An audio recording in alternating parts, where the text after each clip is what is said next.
We are. We live. Oh, we live. All right.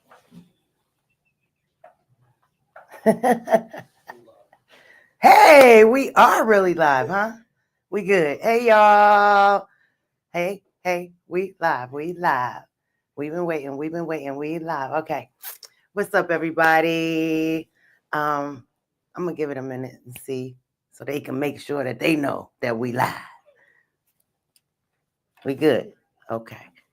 Good afternoon and good evening, everybody. Welcome to Good Deeds for Special Needs Discussions Across the Spectrum, Episode 7. I'm your host, Faith Evans, and I truly want to apologize again for our technical difficulty that caused us to have to reschedule. But for everybody that is tuning in today, our topic is about advocating for those with autism and special needs in an IEP meeting.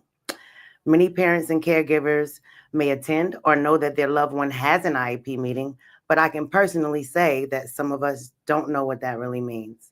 Today, we'll discuss things like what an IEP is, who qualifies, the importance of diagnosis and early intervention, and what to do next. Navigating the IEP process can be challenging for parents and caregivers, but it's important to understand how it all works. If you're tuned in, we hope to inform some and to encourage others. We have a great panel of experts today who will share their insight and personal experiences. You guys, please engage with us in the chat, your questions, so that we can acknowledge you in the Q&A session. Sorry. Your questions and input are vital to us having a great discussion.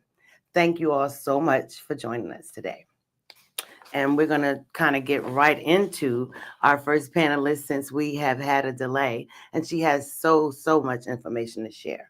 Myra Perez is a proud sister of a brother with Down syndrome, which has deeply influenced her commitment to the neurodivergent community. She holds a bachelor's degree in psychology and a master's degree in education. And she is also a board certified behavior analyst, BCBA. With over 20 years of personal and professional experience, Myra founded Core Foundations Consulting to address gaps in the neurodivergent field that include IEP advocacy and creating enrichment programs for teens and adults with special needs. She is currently working to open an adult center specifically for individuals with special needs and is expanding her programs to serve more adult day centers and group homes where these resources are critically needed. Myra is dedicated to empowering individuals with special needs along with their caregivers and ensuring that they receive the support and opportunities they deserve. Here with a very important and needed slide presentation and to talk about what she knows, which is quite a lot. Ladies and gentlemen, give it up for Myra Perez. Thank you so much. Thank you. Thank you for kind words. And thank you all for being here. This time, like she said, more than ever, it's so important that you're here. Lots of important information we're about to dive into. So let's get started. So first and foremost, we want to say hello. Thank you for joining us. We want to make sure that you know that this is a safe space. So there are no dumb questions. So as we're going along, I know I'm going to probably say some lingo where you're like, what does that mean? I don't understand this. Can you elaborate further? Please ask away. We have someone that's going to be looking at those questions at the end of the presentation. We'll go over that. So remember, safe place, no dumb questions here. So like Faith mentioned, my name is Myra, and I just saw with my brother growing up and being in the field, I've been in the field since 2008, there's a lot of gaps, and I'm sure you guys are all aware if you're a parent or caregiver of a child with special needs. There's a lot of things where you're like, where do I turn to? Who do I go to? And unfortunately, when you get a diagnosis, it's like, well, now you become an advocate, now you become a medical expert, now you become all of this. And it's a lot. It's a lot to understand and know and unpack all of these avenues and fields that you're now introduced to. So I saw that when I was in the field, and I just thought, let's make courses, let's make classes, let's support parents. And so that's essentially why we started Core Foundations Consulting. We do services like online training, one-on-one consults. We do group trainings. We do trainings for schools, parents. We review your IEP. We kind of give you tips. We have an online course, like Faith mentioned, some enrichment classes. We are wanting to make sure that unfortunately, after there comes a point for adults, they kind of lose resources. So where do they go? The resources diminish almost. And so my goal is there needs to be some kind of enriching program, not just sit there and watch TV for 8 hours a day because you're an adult with disabilities. No, let's do cooking, let's do prom, let's do music. And so we're really expanding that program. Just last week, we cooked naan Indian bread. So it was very interesting and they loved it. So, and community events and live webinars. And this webinar, specifically Ryder's Room, is for people not just with autism. I want to make sure that you are aware it's for any needs. So the populations we serve range from anywhere, and it doesn't matter what needs or deficits your child has. This applies. If your child has an IEP, it's very important that you're here. So we actually, before we dive into the actual 25 mistakes, something that came up recently that we feel is very critical to actually dive into is there's been talk of our next administration of possibly getting rid of the Board of Education. So more than ever, it's so important to know your rights. So right now there's certain laws, there's certain protections, there's certain fundings. We're not quite sure what's going to happen. So that comment was said. I'm not sure how it's going to roll out. I don't know what's going to be taken away. I don't know what the plan is here, but all we do know is this is going to affect millions and millions and millions of people, not just our children, but the parents, teachers, speech therapists, OT, you name it, it's going to affect our entire field. So it's really important that you are actually knowing your rights, know your state's rights. What I'm about to say is a federal thing, and the law IDEA will continue to be a law, from my understanding. But like I said, if they're taking away a Board of Education, how are we going to go from here? So the best way that I can describe it for someone that is not aware of what is the Board of Education, I understand that can be quite overwhelming and confusing. Think of it as a store, and there's the managers and supervisors and each employee, right? Each employee is a state. And we're getting rid of the supervisors. And so it's in good conscience that each employee clocks in on time, does their job, is making sure that they are saying that they are working the amount of hours that they're working. So that can get a little tricky because I'm sure you are aware, not everyone will say, yeah, I actually did work this much, or I will show up late or leave early. It just depends on the person, on the state. So that's what we're going to run into. And so know your rights. It's so important. So great job being here. Know that there's resources. We will continue to provide resources as we go along. And let's dive right into it. Lots to cover. Dive in, girl. So mistake number 1, not seeing yourself as a team member. So like I mentioned, once you get a child with special needs, guess what? Now you are going to be an IEP expert is what they're basically expecting you to be. A lot of parents don't understand what is an IEP. I'm meeting with a bunch of people that are telling me what's wrong with my son, but you need to see yourself as an actual valuable team member of that IEP team. So the IDEA law recognizes you as an important member there. And remember, as a professional, like seeing through my lens as a BCBA, which BCBA is Board Certified Behavior Analyst, and it just means I'm a specialist in behavior. So I assess children. So through a lens of a professional, I will see your son, your daughter, and know them in that lens. But the person that knows their child the best is you. So you know your child, and so you value what your input is extremely valuable. So remember, you're an essential part of this team. Part of it say what the IEP is. Oh, yes. Okay, what is an IEP? Exactly. An IEP. Because, it just sounds like a thing. Right. When I first went to one, I thought it was just your parent-teacher conference, except my son is in special education. Right. I didn't realize the dynamics of it and the how it was important for me to really understand. Absolutely. Thank you for saying that. Know that it's supposed to be individualized. Yes. So yeah, that part. An IEP is an individualized education plan. And essentially what we're saying is there's going to be a evaluation from different specialists to kind of see what exactly does your child need? What's are some deficits that we need to work on? What are skills that we need to work on? From there, they come up with a plan and it becomes a legal document. And so they're going to get parent input. And as a team, let's come together and let's figure out how to best have this child learn be social, have all the aspects that any other child in a school system should have. And so it's important that, and we'll dive into actually the second one, Faith beat me to it too, that you know, this is an important meeting. It's serious. This is a legal meeting. So take it seriously as what it is.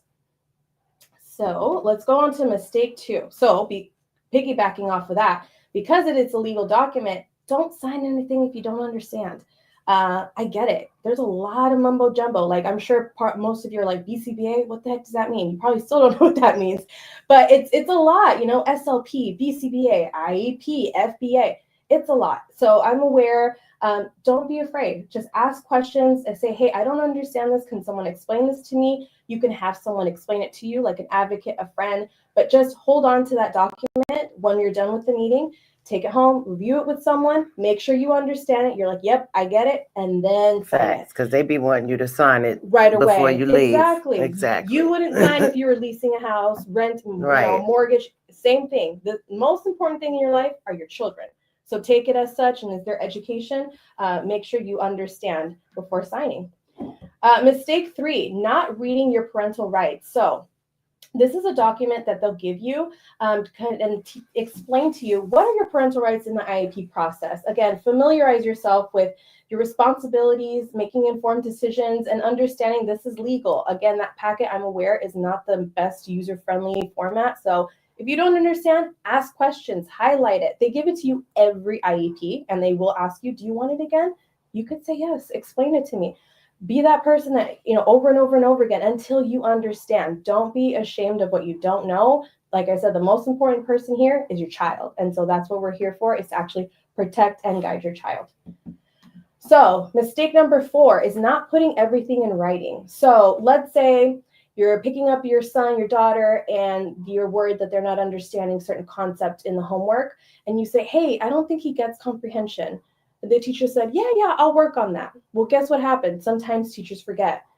Sometimes they'll mistake what you say, and they'll say, oh, I didn't realize that's what you were saying. I thought you wanted the linguistics or, you know, whatever have you. So think like a lawyer. I know this is kind of, it's a lot of work. I'm not going to lie to you, but you have to put it in writing, an email, a text, something where it's a document. So at the end of the day, you have something and say, you said this and I said this.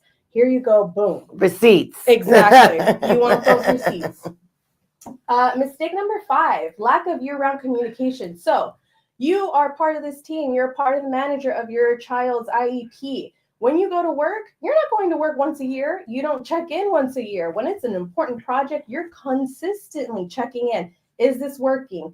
There's progress going? How are the services being done? So make sure you are checking in with the team there. So whether it be the speech therapist, the teacher, the OT, the adaptive PE, the counselor, whoever it may be, just keep checking in and have some communication to monitor and make sure your child's actually making progress. Mistake 6, not understanding service implementation. So the way that services are implemented is really important. Are there going to be pull-in services, meaning is the actual specialist going into the classroom to provide those services? Is it going to be pull-out services, meaning are they going to take them out of the classroom, and in a separate room and give them those services? Is it going to be one-on-one? Is it going to be just you, the specialist, and the child? Or is it going to be in a group setting? All of this is super important. And I say this why? Because I see this over and over again as I'm reviewing IEPs and I'm helping families out, is that sometimes there's not a lot of funding as it is right now, unfortunately.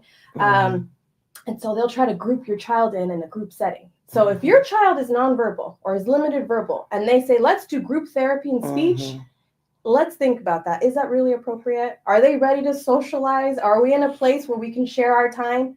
Probably not. So we want to make sure that's when you would advocate and say, hey, look, actually it shows here in this assessment that he's nonverbal. He does not have this skill. We need to focus on individualized sessions right now. So it's really important to understand, yes, we're getting these services, but how are they being implemented? Before you go on, yes, please. Are we seeing the slides also on the? Okay, yes, thank you. Just wanted to make sure.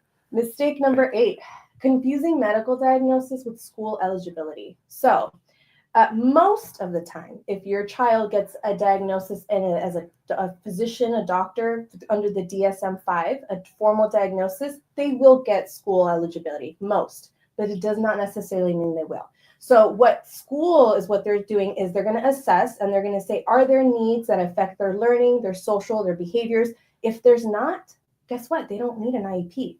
They could still have that medical diagnosis of autism, but if there's no need, that's okay. I would say, I mean, like 99% of the time, you're going to get services and you're going to get that school eligibility. But just keep in mind, it does not mean apples to apples. It's a totally different thing. I'm sorry. Can you give me an example of that? Because I've never, this is the first time that this point is even. So think of school as they don't diagnose; they're assessing what your need is, and so they'll say, let's say Ryder needs services based on his autism criteria because he has social skills, verbalizations, and so typical autistic like behaviors is what the IEP will document, versus a physician says these are what's needed and he is diagnosed with this. Oh. So they don't diagnose at school, they're just eligible.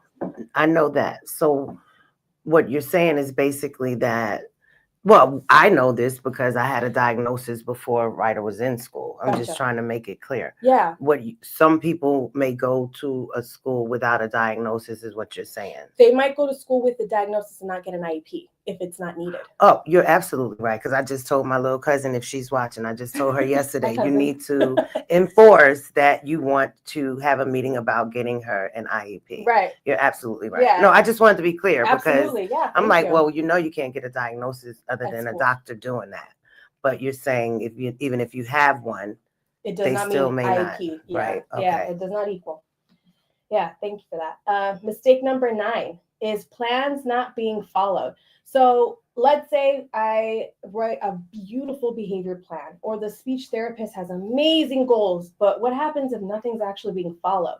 That happens quite a bit. As I mentioned, there's not a lot of funding in a lot of schools. And so there's actually a section in the IEP where we can say the staff need to have certain certification. The staff need to have certain kind of education or training. That's where this comes in. So making sure, your year-round communication is going on and things are progressing. Okay, we're good. But let's say you're going on and it's the same or worse. Okay, well, obviously we're not following the plan. Something's going on. So we definitely want to make sure that the plans are actually being followed as good as they're written. Mm-hmm. Mistake 10. So the staff saying to you, we don't offer that without any kind of solutions. So if they happen to say, no, we don't, okay, well then what's the solution here? What's the alternative here? Right. Not just saying like, we don't have speech, sorry. No, are you going to hire someone else? Are you going to transfer me to another school to get that speech service? Are we going to accumulate it in the summertime? Like there has to be a plan. Like no for IEPs is not a complete sentence. It is in other situations, but not in an IEP. And back to my point earlier about what an IEP means, what it means. It's supposed to be individualized to my child that to their needs, and if okay, go ahead, Myra. Go ahead, girl. That's another webinar for another day, but yes. All right, so we're on to mistake number 11, goals not matching the child's needs. So back to what Faith is just saying. If there is a need, there needs to be a goal. So if your son, your child is there have some social problems, okay, where's the social goal there, right? If there's some verbalization problems, then we need to have a lot of speech goals here. So we need to make sure that it is tailored, it is individualized. If we're talking about older students, about 14, 16, that's when we definitely need to start thinking about transition. So are they going to get a diploma? Are we going to do continuation education? Which really quickly, diploma, they would end at 12th grade. But if they get continuation, it's 4 more years until they're 22. So that's something we need to talk about. And we need to make sure we have those goals matching throughout their life as we're going along. Mistake 12, the goals are vague. So the goal of an IEP and just all the goals in general, it should be to where if I write it and I give it to the speech therapist, they know exactly what to do. If for some reason, remember, this is a legal document. If you take your IEP and you move across the country, they'll read it and know exactly what to do. So it should be written in a way, it's called SMART goals, specific, measurable, achievable, relevant, and time-bound. So what are we working on? How are we measuring it? What stimuli are we doing? And what setting? So making sure that those goals are super specific is so important. Mistake 13, comparing your child's IEP to others. So I know this is hard. I'm aware.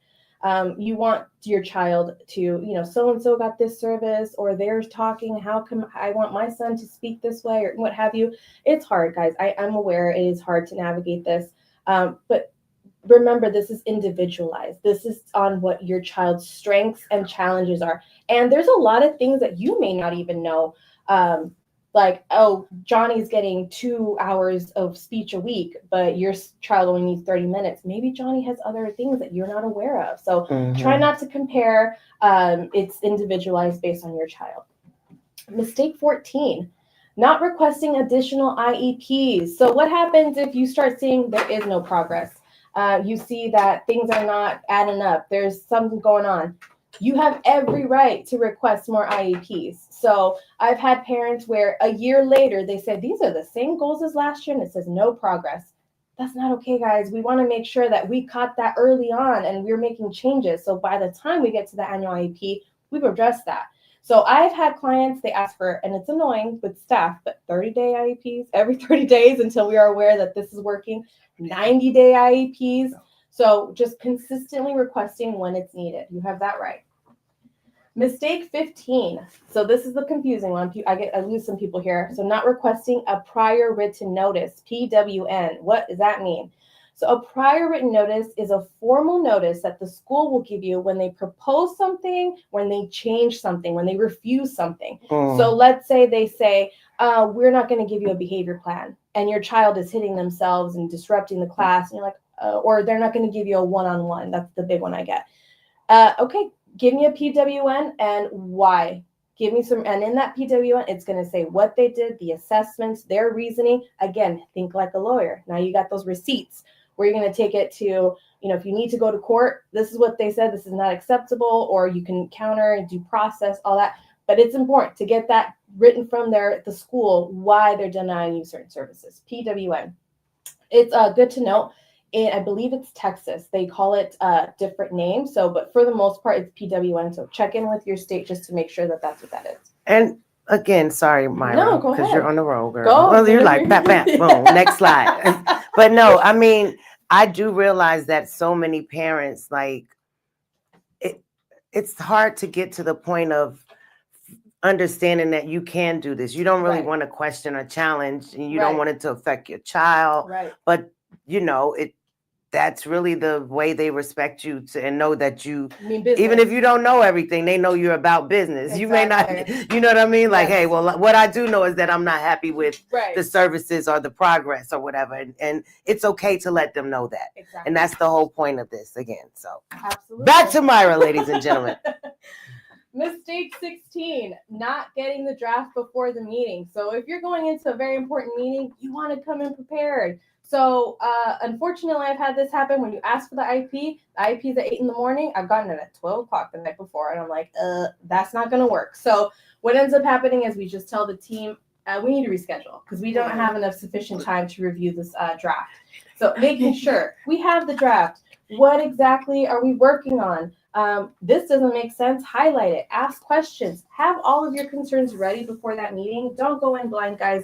Request that IEP as soon as you find out that there are an IEP is coming up. Just in writing, request that so you get a draft.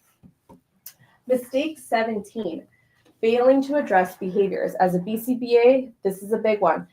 So if your child is having any kind of behavioral concern, so tantrums, aggression, mouthing, elopement, which means running away, any of those, there needs to be a plan in place here and goals to support that. So a behavior intervention plan, a BIP, is requested through, I'm going to lose you, try not to lose you, is through an FBA. Right, all the acronyms, because guess what? Even though we have a BIP, I've never even... known what a FBA? I've never referred to it as such. Right. I don't even think about it when I'm in an IEP. And I'm about to go get back in my CAR. Exactly. So you would get a functional behavioral assessment. So what that means is a BCBA typically will go and assess why is your child doing these things. They're going to understand the why. Once we know the why, we'll know how to address it. We'll know how to do, what do we do right before the behavior so this doesn't happen? Try to diminish the chances of this happening. What the behavior is identified as, so what's the definition of that behavior? And then what are we going to do after? So it's going to happen. And if we do, how are we going to respond to that? Again, the importance of this is that it's written in a way where everyone knows what to do. So children, adults, everyone, they're smart. My son especially, he knows what to do. Grandma could do this. With daddy, I could do this. With mommy, I could do this. So they know with who and what. This kind of helps avoid that. So if there's a behavior plan, everyone in your team knows if little Johnny has a tantrum, this is how we react. And everyone's going to do the same thing. No one's going to be subjective and do their own way of try to help out the child go through a tantrum. So this is really important. If there's any kind of behaviors, make sure that there's a behavior plan there. Mistake 18, ignoring sensory needs. So if your child, especially if they have autism, there's going to be sensory needs there. If they're flapping, if they need a fidget toy. I just had a client, they had ADHD, and it was really hard for him to sit still. And we discovered doodling was really effective. And there's actually a lot of research that backs up that when you're able to fidget, certain neurodivergent brains, they can focus. And it's amazing, honestly. It's fascinating to me to see him go. But he is drawing and listening. And when I would ask him, he knew exactly what was going on. And that's just what works for him. And if it's not bothering anyone else, and if it works for him, why can't we put that in the IEP? Totally fine. So add that in if there's any sensory sensitivities or needs. Mistake 19, not considering the least restrictive environment, LRE. Some more acronyms for you. So what exactly is the least restrictive environment? Think of this as what is the best placement for your child to learn. There's a misconception out there that LREs means general education. That's not what that means. LRE is just where's the best place they can learn. So the good example, analogy I like to give is I took French in college. If you ask me what to say or how to say things, I'm going to tell you like, where's the bathroom? That's all I remember. But if you were to put me in French, advanced French or honors French, you'd lose me. I would flunk 100%. Even though I've been exposed to it, I have no idea what's going on. So that's too hard. If you put me in and you're like, oh, well, that was too hard, then let's just not put her in French. That's not fair either, right? I want to learn French. So if you put me in French 101 or beginner's French, then that's my least restrictive environment. That's my LRE. So we want it to be just hard enough where there's some learning, because that's part of learning, right? Is being uncomfortable and learning some stuff, but not to where it's too hard, where they can't understand, where it's too easy, where they're just watching TV on their iPad, right? So we want it to be an LRE. Mistake 20, improper service fading. So this one's hard, especially for parents if they have a one-on-one. We want to make sure that when we're helping a student, it's at a good pace, but also we take away services at a good pace. The takeaway is a hard part. But just remember, guys, the point of having an IEP, the point of just period, you want your child to be independent. So if we see your child, they've got it.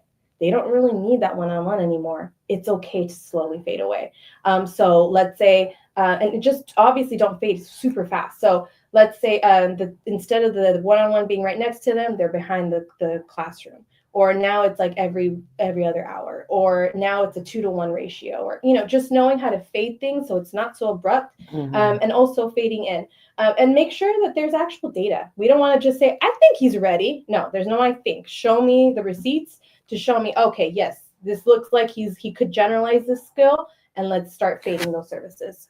Okay, just as me, even though I know what you mean, but before I had a friend/advocate, hey Dolly, and the Baliakas and people who ended up coming into my life.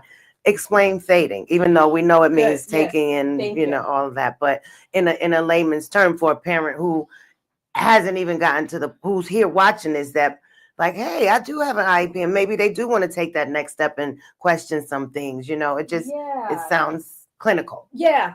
Thank you for calling me out on that. So if it would just basically be fading, think of it as slowly diminishing a service. So let's say, for example, exercise. You're going to physical therapy. This is a great example of fading. When you get injured, you're going to go get physical therapy every day.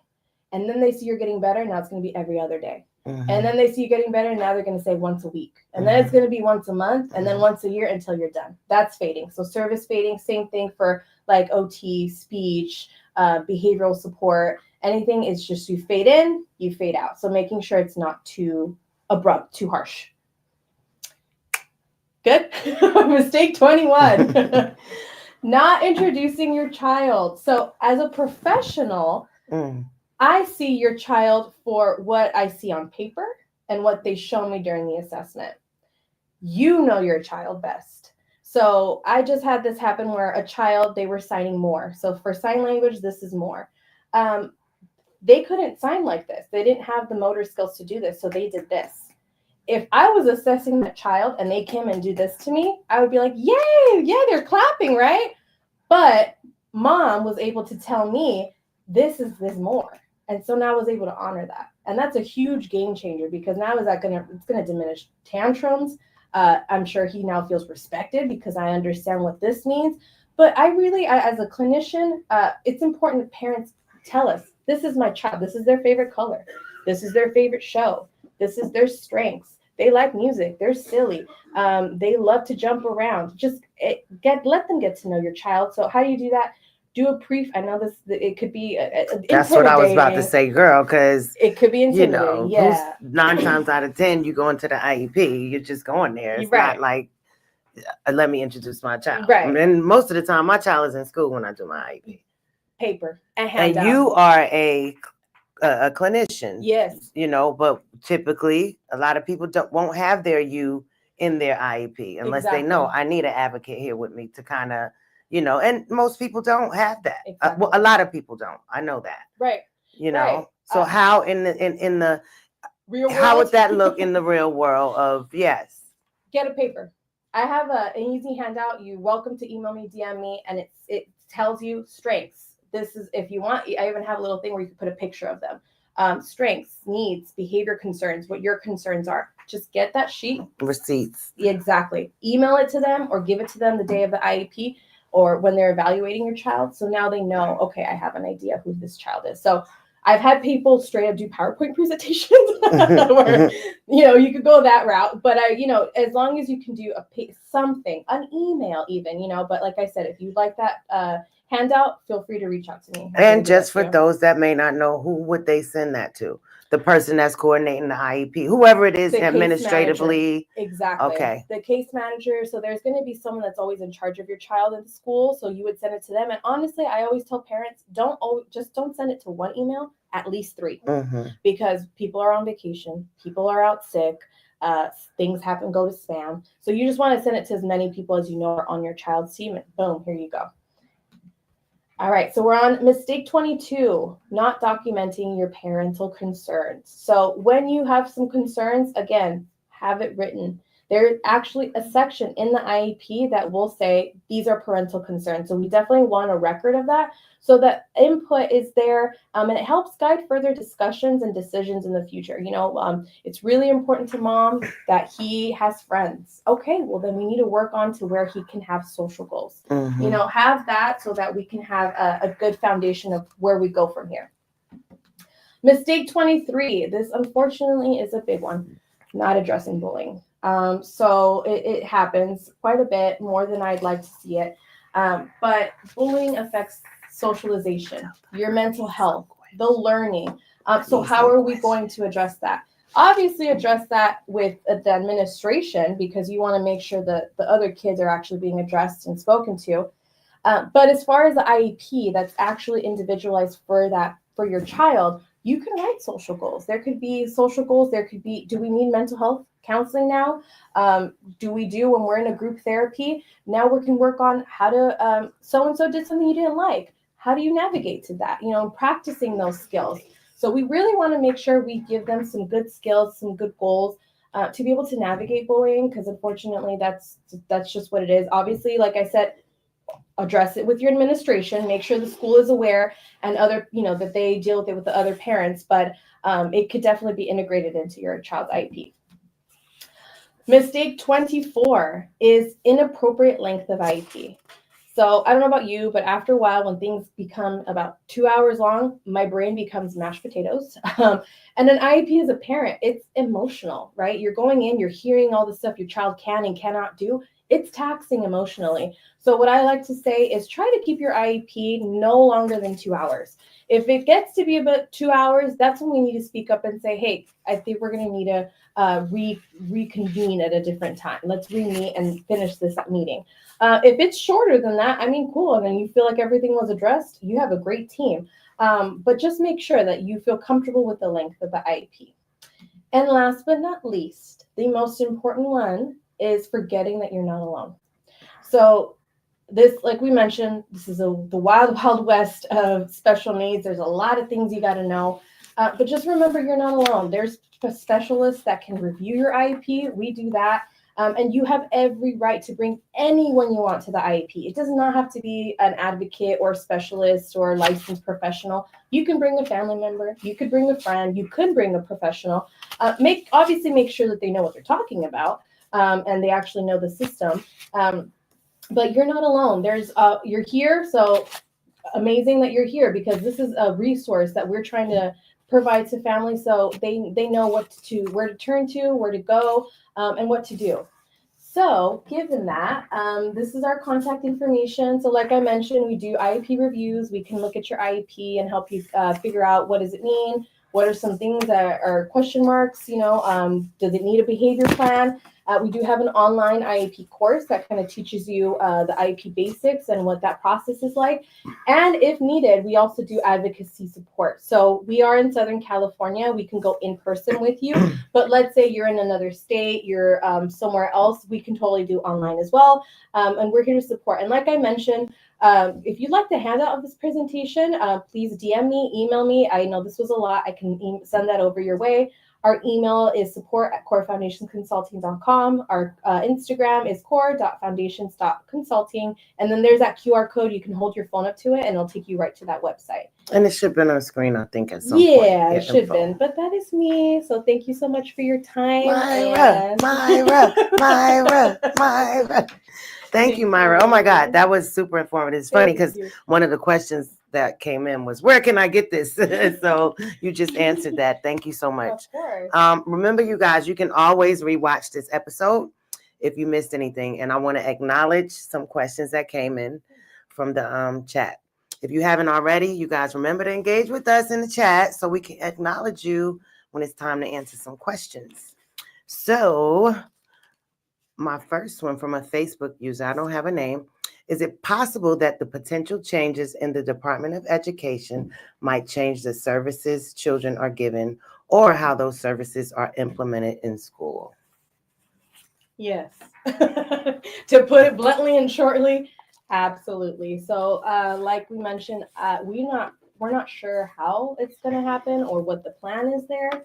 A statement was just made. Let's get rid of the Board of Education. We came prepared because I knew this question was probably going to pop up. So what does the Board of Education do? They're policymakers. So they're the ones who are making sure that things are going the way they're supposed to. Budget approval. So that's a big one. I already mentioned several times, we already have low funding as it is. So they're the ones who approve budgets. They hire the superintendents. Curriculum oversight, making sure that certain topics and things are being actually taught. Community engagement, so they'll engage with parents, schools, and hear out your concerns. Transparency, and accountability and compliance. So they're the ones, like I said, that check. They're the supervisors there. They're going to check the schools, check the states, and make sure things are kind of going the way that they're supposed to.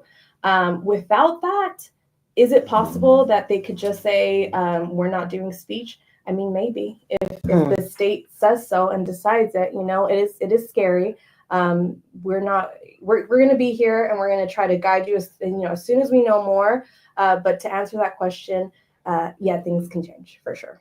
And shout out to I am Jeanette, I think, _14. That's from my Faith Evans IG. That was who that question was from. This one is from a Facebook user, no name. What is the main difference between an IEP and a 504 plan? Actually, I was going to ask you that. That's a good question. I needed to refresh my memory. So an IEP is a legal document that has goals and they have to keep track of that.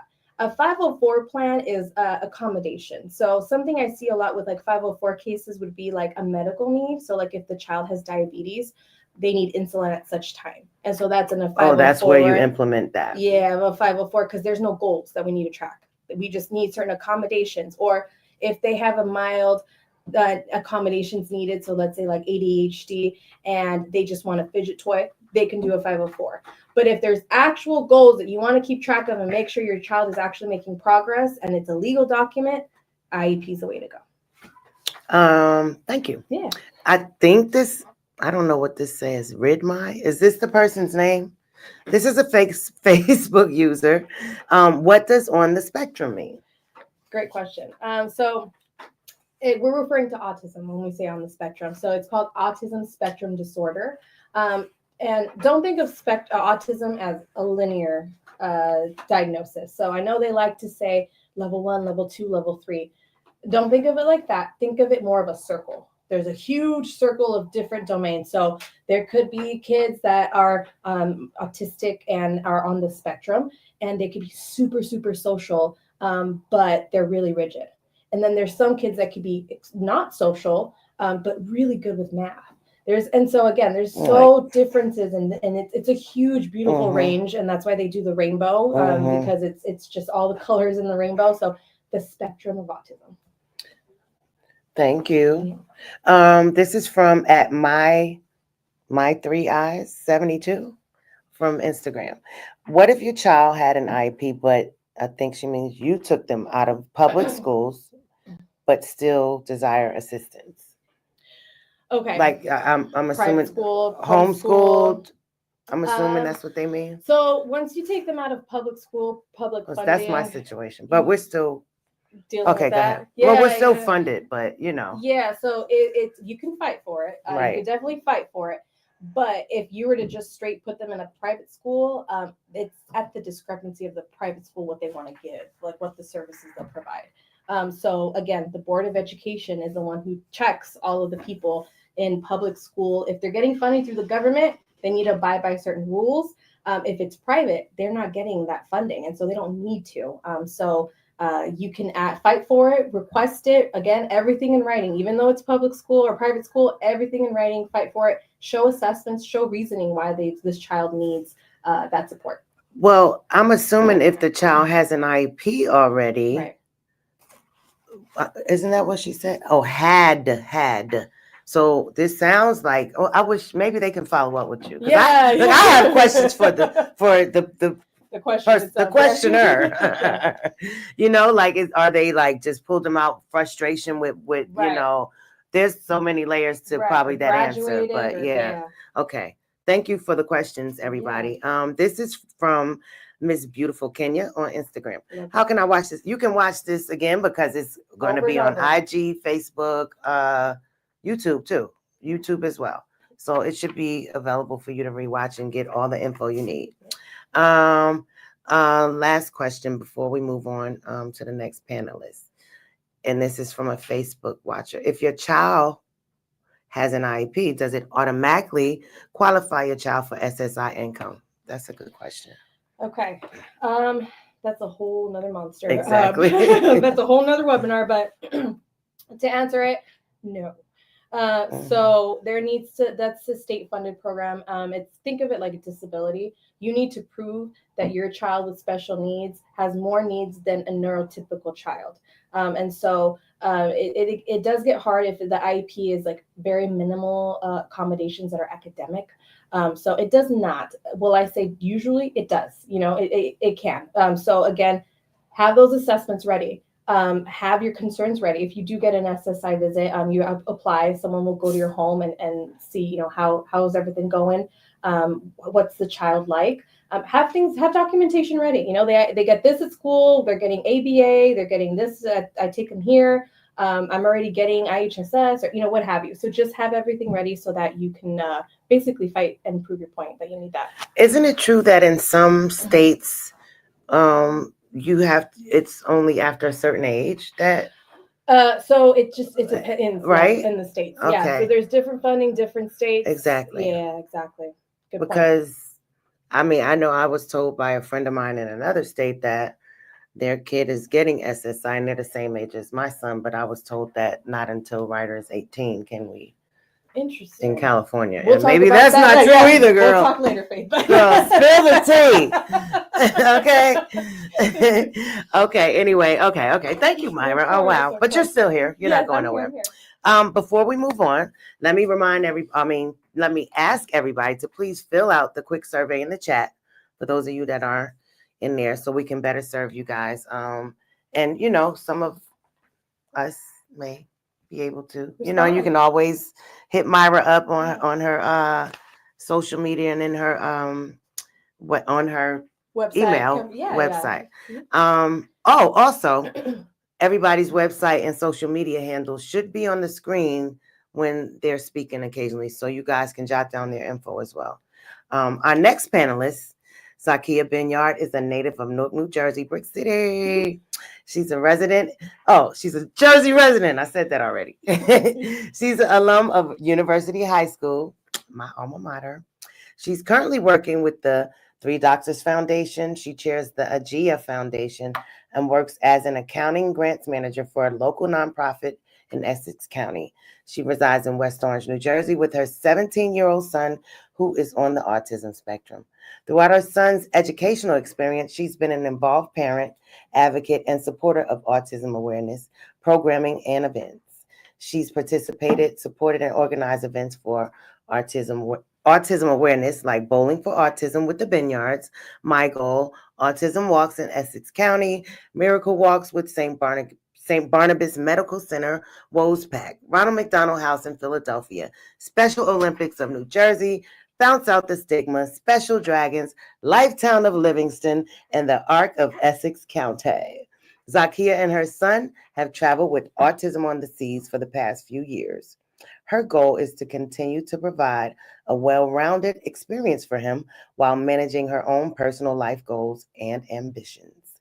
In addition to raising awareness and educating family and friends on what autism looks like in their everyday lives, her purpose is to continue creating opportunities, empowering and educating families in a world that is inclusive of all children with different abilities.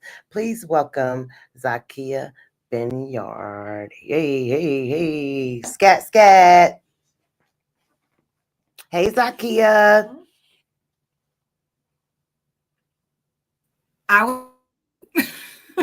Hi, Zakia. Hi, how are you? Can you hear me? Zakia. Hi, can you hear me? Is she speaking? Yes, okay. I'm speaking. Okay. Can you guys hear me? We hear you. We can now. Oh, okay. Go on, girl. Okay. Welcome.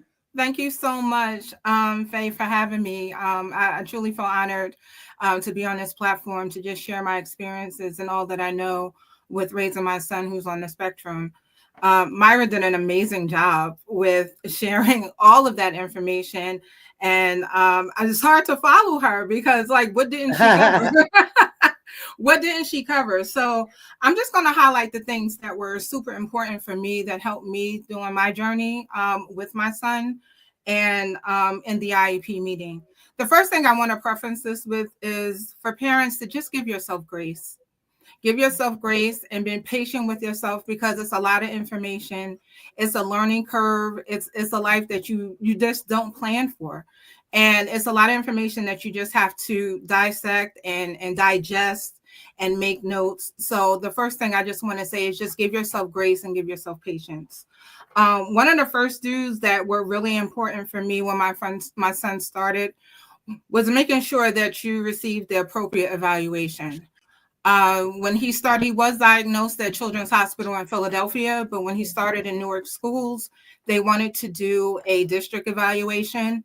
And I was more of an advocate for independent contractors. A lot of parents don't know that you don't have to settle for the district evaluations. You can request for independent evaluation. It is your right to have that. The second thing that was coupled with that was very important for me was familiarizing myself with the prize. I know Myra alluded to that. I studied that like I was taking an exam. It's very important for you. And the PRIDE stands for Parents' Rights in Special Education. It covers everything from evaluations to transition when they're the age of 17, 18 years old, and they may go to a diploma or they may go to additional learning up until the age of 22. So it's just really, it's an important document for you to familiarize yourself with, because it can answer a lot of questions for you and equip you for when you go into the IEP meeting. Another thing I wanted to talk about is, and it's very important to establish relationships. I know we talked a lot about making sure we understand the terminology, understanding we know what our rights are, but we're dealing with people, and these people are going to be working with our children. It's important that you establish relationship with the people that you are, who are going to be working with your child. So the case managers is one of the key players in making sure that during the IEP, that you understand everything that's going on in the IEP. They will break it down for you. They will make sure they can send you a rough draft if there's any additional information you would like to be added to the IEP before it's sent out to all the participating parties. And if you have questions, it all depends on the case manager, honestly. I made it my business to make sure that I had a good relationship with all of my case managers. And I had an open line of communication, whether if it was email, a communication book, my phone number, like everyone knew me, because they was like, oh, that's Binyar, that's Idris's mom, because I made sure I established relationships with everyone that was interacting with my child, if it was given related services or if it was a case manager. Now, he attends a school that's out of district, so he has two case managers. He has the district case manager, and he also has a case manager at the private school. So there's different things that they cover. The case manager at the private school makes sure that the IEP is enforced within the school. And then there's the case manager for the district to make sure that the school is in compliance with what is in his IEP. The next thing I want to talk about is requesting additional meetings. I think Myra spoke about that. I can't express enough how important, if questions come up, if there's a change in behavior or ability in your child, that you communicate that to the whole team. You communicate that to the case manager, you communicate it to OT, PT, speech, feeding therapists. It's just really important that if there's any changes at home that you've noticed, that you make the team aware of those changes so that they can make changes to their IEP and that he or she has achievable goals. The last thing I wanted to talk about was, I think it's the communication still. When it comes to communication, specifically for my son, he has feeding. And so that wasn't something that was originally in his IEP, and it wasn't a part of the general template. And so I had to request for that portion to be added. I know there's a section called other, and sometimes they like to group it with speech. Speech is separate from feeding. Okay. And not a lot of districts offer that service. And so it's clear, you have to make clear and get medical certification if needed from a specialist outside of the district to show that this is the type of support that your child needs in school. And so that's something that I had to do. So it's just really important that you have all the medical certification documentation from your specialist, and you bring this to your IEP meeting so that you can make your point when it's time for you to sign that document. And in Jersey, I'm not sure what the time frame is in California, but in Jersey, you have up until 15 days to sign the IEP if you're in agreement with it. If there's any changes you feel that needs to be made to the IEP, you would just communicate that to your case managers. So those were just some do's I wanted to highlight. They were very critical and important for me, given the needs for my child. On the don't side, it's just pretty much the reverse of what I just said. Don't sign the IEP. I think I made that mistake once, and that was his first year in school, because I thought I want to do everything right. Okay, let me sign, and not realizing that, because I wasn't well versed with the prize yet, that I had time. They want to rush and make sure they get their paperwork done, because it's about paperwork. They have caseloads. And so they try to rush you through the process. So you want to make sure that you're keeping them accountable and you're doing your due diligence to make sure that you're keeping them accountable by knowing what your rights are. Let me interject real quick, Zakia, because to add on to that, because, you know, a big part, this is all about, for us, it's about, you know, supports and things that our kids need, right? But they getting money, bro. Like, let me keep it real. Like, that's the whole point. Like, they getting money. And that's why it is, you know, it's very intimidating. You know, it's so intimidating as a parent because, like you said, you want to do the right thing and you think it's what they're saying. But if you don't know, you don't know. And most of the time, we don't know. I didn't know for a few years. I just signed it happily. And somebody was like, don't you sign that. Don't sign that shit. Right. So I'm not saying don't ever sign it, but it is very important to know what it means and to know that, okay, that handout of parental rights, that's even intimidating. Right. You know, I always say, yeah, I got it. But it's like you might even peruse through it, but not quite feel comfortable to really exercise what it says you can. Right. You know, or even know in what way or to what capacity, how is they're gonna put my kid out of school? Am I gonna not get anything? No, that's not the case. They just got to know that you on top of it and that they want you to agree, but they need to know. This is from our parental and caregiver perspective. They need to know that you know something, not just that, oh, I'm just sitting here and trying to get through this thing. You know what I mean? You really do have rights. And unless you exercise them, you know, you're not going to know that you really have them, you know? And as soon as you sign, as a professional standpoint, I could say, well, you signed, so you Right. said you knew. Right, right. So again, back to Zakia's point, don't sign unless you really know and you understand. Ask all those questions. Yeah, I wanted to go back to communications on the do side. I just remembered what it was that I forgot to mention on the do side is the gauging and making them accountable to make sure that they're not changing the way they're implementing services. I think Myra spoke about that. It's really important that with them implementing services that you either do pop-ups. I've done pop-ups because it's their word against yours. And so I've done pop-ups, I do the communication, but also what I asked of them to make sure that they're in line with the IEP and that those achievements are achievable is that they share the homework or whatever activities they're doing in school with them so that they send a package home with them so that I can see what skills they're working on with them, because I can't be there 24/7 with them if you're working, if you're home. So this gives me an idea and gauge if they're actually implementing services that are pertaining to the IEP. So I just wanted to go back to that because I know Myra mentioned that. And that was like really critical for me, because if they're not reaching their goals, you want to know, well, what are you doing during the day with them? So that was my workaround to try to gauge whether they were doing the right thing per the IEP. Another thing that was interesting for me, the consent with SIMI, it's a form, right? That's in the IEP, the SIMI, which gives them consent to bill your insurance.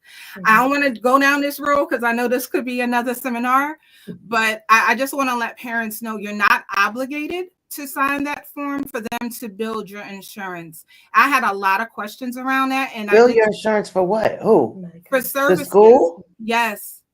There's a form in the package that they give you that says, you know, do you consent or do you not consent?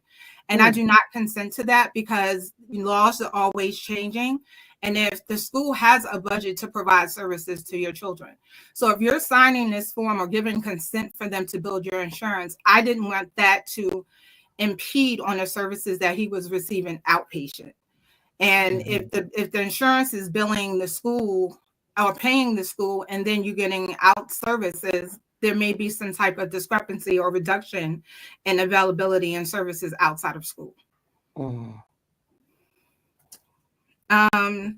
Yeah. And lastly, I know Myra talked about advocates. For my journey, advocates were very important for me because I had to go out of district for my son because they didn't have the resources within the school district for him. He had behaviors. He did not have a BIP in place. And they weren't able to provide him the resources, the sensory room to accommodate him so that it wasn't a disruption to the other children learning. So I had to get an advocate for my son in order to fight for him to go to another out-of-district school. Some districts do not automatically send children out of district. It's important that you know what your rights are. I can't enforce that enough. It's very important for you know what your rights are. And so this advocate was able to guide me and let me know, based on their inability to enforce this IEP, you have the right for your child to go to out-of-district placement. Some districts don't do that. They'll take it to mediation. They'll take it to due process. I did that in a different school district. It didn't work, and I had to move. Because it didn't work in a different school district. But the school district I am in now, they were able to provide me out-of-district placement. So it's just really important that you know what your options are if you're not satisfied with the answers that they're giving you. So, okay, now for me, an advocate came in the form of another parent that I met way before my son had a diagnosis, and she already kind of knew the ropes somewhat of, you know, because her child was obviously already diagnosed and her mom is a lawyer. So, you know, she kind of helped me with, you know, she helped me in the beginning. She still does, but you know what I mean? What did that look like for you, advocate? Like, An advocate was someone, because, well, I know what it means, but I'm saying it sounds as, you know, an advocate I know can be someone that you know that has walked this walk and just has a little more info, but it could be a professional, it could be a clinical person. But I'm just saying, explain that for those out, because that's probably going to be one of the questions that come in here for you, you know? Yeah, so we're going back. My son is 17, right? Mama, so we're going like back. We're going back like 9 years, where the Department of Education had a department for advocates for support, special education support. And I was given this information from a colleague that I knew, and I called, and they assigned me a state advocate. And the state advocate, they were an advocate of the state for the Department of Education, special education, sorry. And so I don't know, things have changed. I haven't used the person in over 9 years. I know things changed, when it's off, changed. so I could take a sip. So this advocate was able to guide me what districts will be best if I was looking to move. They were able to guide me to legal support if needed for due process with Rutgers and with Seton Hall. So they were very informative and educational in me making informed decisions about what was best for me and my son. Okay. But can you hear me? I can hear you. Well, that you're in New Jersey, and that's another point, which is probably again another episode. But you know, it varies in different regions. Like even another question that came in earlier was about when she spoke about case manager. Oh, you spoke about a case manager. Yes. Like for us in California, we have a certain legislation to where we have regional centers. Like where's your case manager from in New Jersey? Like in other states it may be different. Just keep that in mind, guys. But you know, I'm just kind of asking those questions that I know when I travel with my son and I find out that it is different in different states. You know what I mean? That's how I really kind of discovered that. Yeah, that's a great question. So when your child is given an IEP, they're assigned a case manager from the district.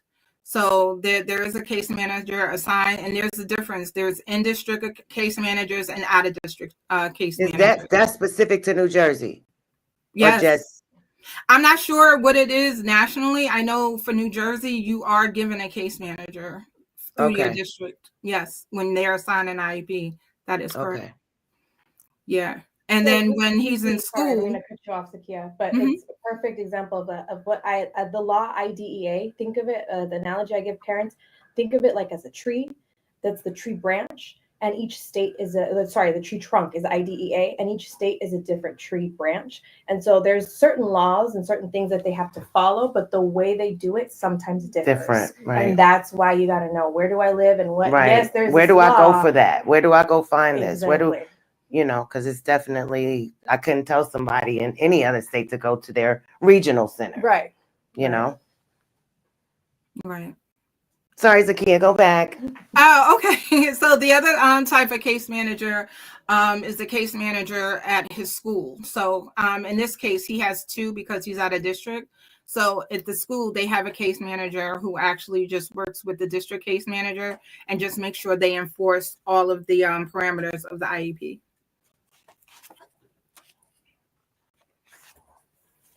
Yeah, I'm actually reading a question now from Unique N_Classy. Excuse me. The question was, how do you get a case manager? I don't know what state they're in, but that's actually to my point that I just made. Yeah. Yeah. So can you maybe, I don't know if you really kind of answered that question already, but How to get a what case would be a manager? general place for anybody in any state to look to figure out where do they find a case manager? I would start with the Department of the Board of Education for that district. That the special education department. If you're in the school, you're enrolled into a school, and you don't know if you're supposed to have a case manager or not, there's a Department of Special Education with the Board of Education. I will go to the Board of Education Special Department and ask them, okay, well, what are the laws? What are the rules as far as case management goes? Who is my support in this school in regards to my child's needs? One more question real quick, and then we didn't even go to the Q&A, but we kind of did. And we're going to go back to what you wanted to add, but this is another question about case managers. If you're not seeing eye to eye with your case manager, who do you speak to? That's a great question. And I'm big on understanding the hierarchy in any school system. Every case manager has a director. And one of the important things is communication. If there's a lot of back and forth with this case manager and they're not forthcoming with information, they're not supporting you and your needs, they're not communicating the IEP before the meeting for you to properly prepare, I would send an email to the director of special education and to their supervisor. They have a direct supervisor, and then there's a director of special education. So you can reach out to that person's superior to get some actionable things done in your favor for your child with the IEP.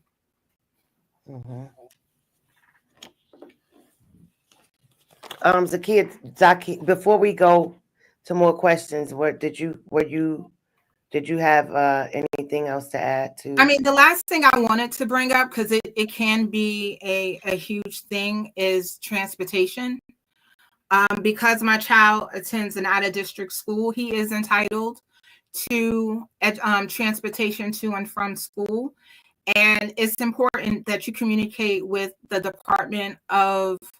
the director of transportation in your district, along with their case manager, to communicate what your child's needs are, and that is also included in your IEP, because there are cases where children don't do well on a van with 5, 10, 15 children, and some are stemming because they have sensory sensory needs, and the noise is triggering for them. You know, they tried headphones and things like that, and it doesn't work. So my son had to move from being on a general van to getting a van where he's on a van by himself because of that reason. So it's just really important that you communicate what the needs are of your child with all the players that are involved, so that there aren't any hiccups, if you will, on the commute to school, because it can make for a different type of day when your child gets to school. Now, say if you do communicate that and you get pushback, which a lot of times happens. I mean, I've had that experience myself. I would say documentation is important. I'm not going to say it was an easy road for me. It wasn't by no means. I documented cases where the van had to pull over, and I was like, well, send me an email. Let me know that this happened. So I had receipts. And I made a list. I said, this is not productive. I had documentations from the school showing that he was not having a good day. So it took a course of maybe like 3 to 4 months before they actually made that change. But I had to show supporting documentation why there's a need for him to be on a van by himself. And that would go back to that behavior plan. So that would be like, look, he's having behaviors. This is still a school setting, technically. Let's make a plan for that. So in that behavior plan, you might even have like, we need an aide on the bus now with him, or we need, like all these different accommodations or services. So yeah, back to requesting what you need, and like Zakia said, have those receipts. Absolutely. But again, a lot of times there's still we don't pushback. know that we can request or know Right. how to request or Right. feel comfortable to request, or who do we request it to other than the people that I'm feeling intimidated by already. But it's I guess it's all about really understanding that you really do have the power, because child, they need that money, honey, for that child. But I mean not to make a joke out of it, but I'm just saying, like, they're getting a lot of money, even though the funding gets cut all the time, and it may change even more drastically now, like you mentioned earlier, Myra. But it's still important to know a little bit more better how to better navigate the situation. And although I am in California, but that's why I kind of want to have panelists not only from here, but from different parts of the country, because it's different, and friends of mine that may be based somewhere else, like, well, where did you find this, or where do you go? I'm like, well, here is this, but there I don't know. So again, Zakia, were you still talking? Because I be talking a lot too, girl. No, no, I'm done. Okay, you done? Yeah. Mm-hmm. Well, no, you're not done, because we still got to go to questions. But I'm saying, do we have any more questions right now that we wrote down? Okay. Okay. We had a question that says from Tonin Jones. I don't know. Tonin Jones. Okay. Sorry. But it said, can you go more in depth about feeding, because my son has this? I think this is a Zakia question. When you were talking about feeding, we could talk about. This came in. Oh, when I was doing it, so we could do.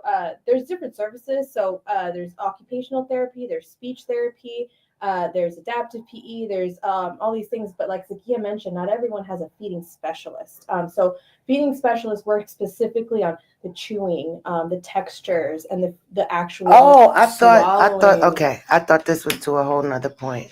Yeah, no. This is literally about feeding. Literally feeding. Okay. Yeah, there's an actual feeding therapist that specializes in this. They're kind of hard to come by, I'm not going to lie to you, but they are there. So like Zakia said, if your child needs it, absolutely, that's something that can be added and can be worked on. I don't know if Zakia, if you want to add anything to that. Yeah, no, absolutely, Myra. You definitely want to have it added to your IEP, and it's true. There's a scarcity in resources for feeding specialists, and if the district is unable to provide that service for your child, you can do your own research and look into feeding specialists that may be able to come in, and they can create an MOU with that specialist to come into the district. That's and with another the MOU, acronym. I'm sorry.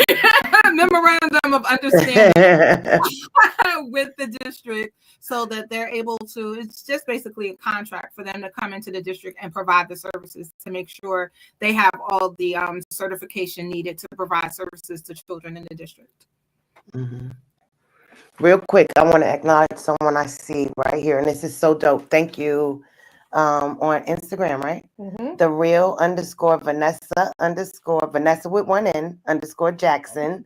She's in Connecticut. If anybody needs any help or guidance, so anybody that's watching or knows anybody in Connecticut that needs some of this info, please feel free. Watch it back. Again, that's the real _ Vanessa with one N _ Jackson in Connecticut. Hey, Vanessa girl. Hey.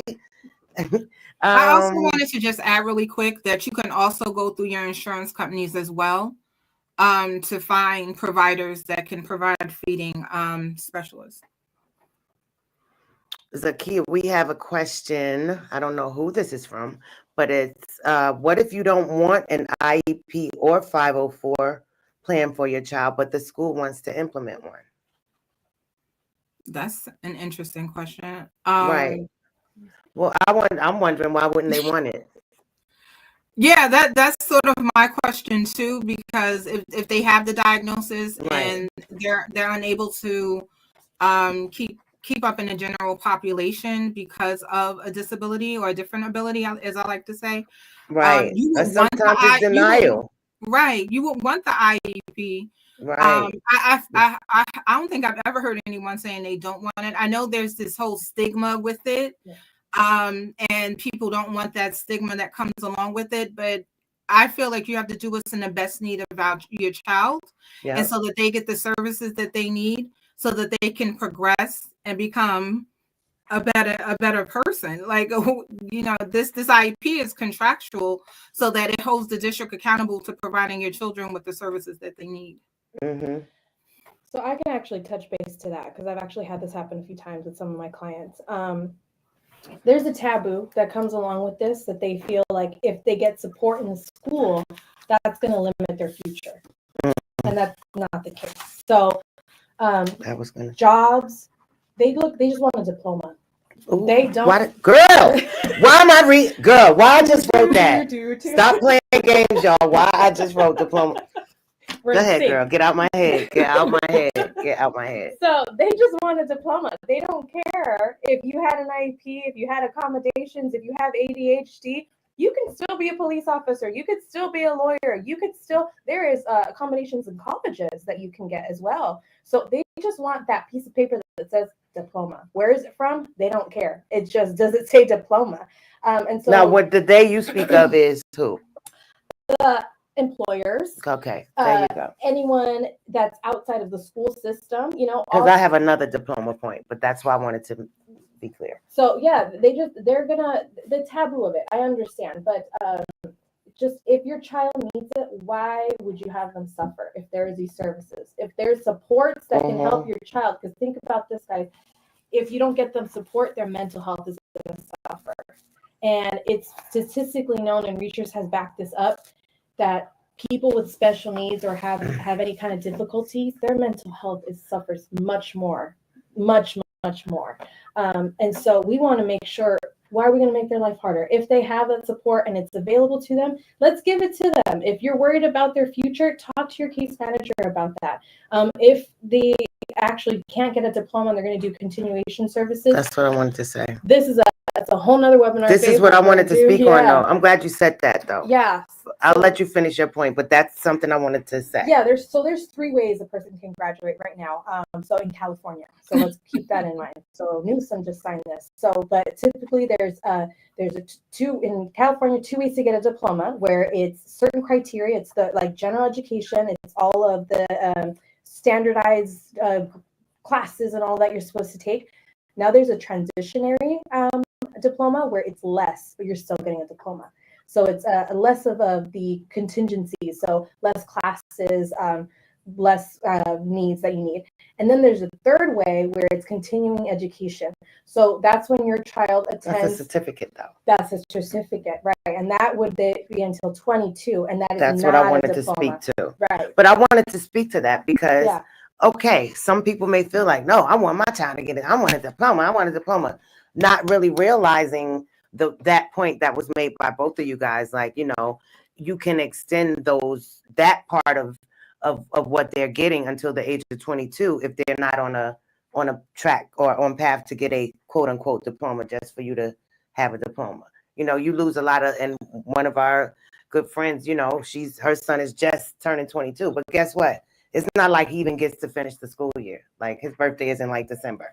So he just has to stop school in December because he turns 22. Right. But at least he didn't have to stop school when he turned 18 and got a diploma. Right. So there are, you know, some ups and downs of that. But just for those people that think, oh, I want a diploma. Well, what is that really going to do? Unless you really think that person is going to, you know, that diploma is going to serve them after they get it. Is that really going to get them a job when they become an adult? And you know what I mean? It's good to note that even if you do continuation, there are so many programs that you can do. Vocational. They're called vocational programs where they help you get a job. My brother, he had a job. Shout out to my brother Diego. He hated it, but he had a job for a little bit where he was able to fold things and do stuff. But, you know, there are options. Like, it doesn't have to be diploma equals, that's it. You don't get it. You know, you can't never have a job. There are programs. And then I have a comment here that was said to me that it says that a lot of minorities are being forced to get a diploma is what I'm saying here. So that is a funding problem, and that is a systemic problem there, because if you go to a school that of richer people, there's going to be more funding, there's going to be more programs, there's going to be more support. If you go to a place where there's not a lot of funding, they're going to have less support, less of that. So the state, though, has a standard. And there's standardized testing. And so who do you think is going to do better? Someone that has more support or less support? And so if they see it through that lens, they say, oh, well, then they need an IEP. So that's where, as parents, as advocates, as the people on the side of like, let's fight this good fight, is when you say, this is where we need our money to go. This school needs more resources. And like we said, things are going to change. So we have to really fight moving forward and make sure that we all get the support and resources that we all need. But yeah, speak up, get an advocate if needed. That's honestly sometimes when a lawyer can come in too, if you feel like there's some injustice going on. We're going to go back to that. We're going to put a pin in that, because I believe in all of that right there. Yeah. we got to move on to our next panelist. So once again, everybody, please fill out the quick survey in the chat. Thanks again to everybody who's watching. Feel free to share this information with anybody you know that can use it, child. Our next panelist, Liza Lawrence, is the CEO and founder of Perfect Connection, and she's the academic hospital administrator at Houston Methodist Hospital. Liza is an accomplished leader and proactive healthcare professional with over 15 years of experience as an executive healthcare administrator. Liza manages hundreds of physicians and medical professionals, oversees 15 multi-specialty clinics, and is also the proud mother of 2 young boys on the autism spectrum. Her personal journey has profoundly influenced her dedication to making a positive difference and leading a movement of change and acceptance. In 2019, she established Perfect Connection, an award-winning 501c3 nonprofit organization committed to raising autism awareness through education, advocacy, and outreach. The organization provides essential resources such as school adoptions, financial assistance, STEM camps, sensory-friendly field trips, social activities, advocacy trainings, literacy workshops, and trainings for parents and educators. Liza is also the co-author of Perfectly Connected, an inclusive children's book promoting the importance of friendships, I can speak, for kids on the autism spectrum. Throughout her career and community involvement, she's garnered numerous awards, community and business recognitions, child, including Houston's Most 30 Influential Women of 2024, Houston Business Journal's 40 Under 40, and child, she got a lot going on. The Joe Biden Presidential Lifetime Achievement Award. She served on the Alvin Community College Business Advisory Board, Texas Disability Grant Review Board, and the Board of Directors for Texas Emergency Nurses Association. Liza is eager to continue her purposeful work as a healthcare leader and community advocate by making a profound impact, fostering inclusivity, education, and support for families and children affected by autism. It's my braces for my Invisaligns. Like, that's what's making me. Excuse me, y'all. Ladies and gentlemen, please welcome Liza Lawrence. Hi, everybody. Hey, Liza. Hello, and Faith, I am with you. It is my Invisalign also that is going to create the same problems. But I want to thank everybody. This panel has been amazing. Myra, I'm sitting here sending your information out to everyone who I know. And Zakia, I understand you as a true mama bear, as I am, and I know Faith is. We share a lot of the same stories.